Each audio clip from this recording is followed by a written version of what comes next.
Si vous vouliez empêcher l'Afrique de devenir une superpuissance, vous n'auriez pas besoin d'inventer une nouvelle stratégie. Le plan a déjà été écrit, testé et perfectionné au fil des siècles. Vous commenceriez par vous assurer que l'Afrique ne s'unisse jamais. Le moyen le plus simple de le faire est de maintenir les gens divisés selon des lignes ethniques, tribales et religieuses. S'ils commencent à travailler ensemble, rappelez-leur les griefs passés. Ravivez les vieilles blessures, financez les mouvements séparatistes, maintenez les différends frontaliers non résolus.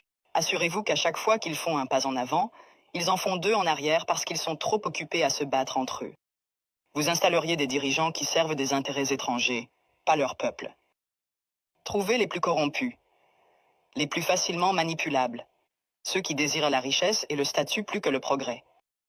Offrez-leur le pouvoir en échange de leur loyauté. Si un leader émerge qui se soucie réellement de l'Afrique, débarrassez-vous de lui. Assassinez-les si nécessaire. Mais si c'est trop compliqué, déstabilisez simplement leur gouvernement et soutenez un coup d'État. S'ils parlent de nationaliser les ressources, faites-en un exemple. S'ils essaient d'unir l'Afrique, éliminez-les avant que l'idée ne se propage.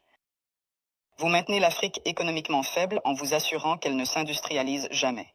Laissez-les exporter des matières premières, mais ne les laissez jamais les transformer eux-mêmes. Contrôlez les mines, les champs pétrolifères, les minéraux rares.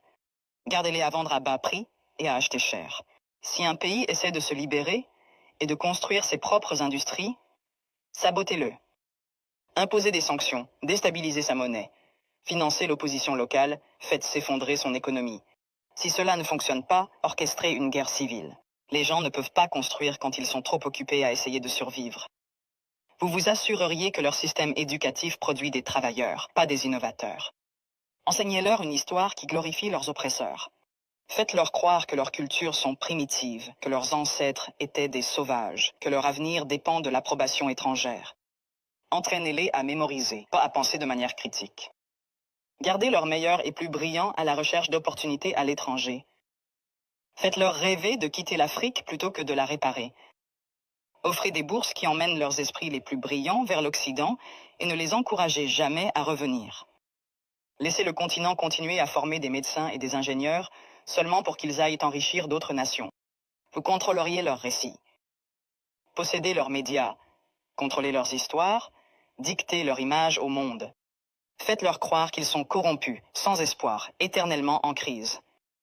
Inondez leurs écrans de pornographie de la pauvreté et de zones de guerre. Montrez-leur des publicités caritatives qui leur font croire qu'ils sont impuissants, sans l'aide étrangère. Minimisez leur réussite. Transformez leur victoire en incidents isolés.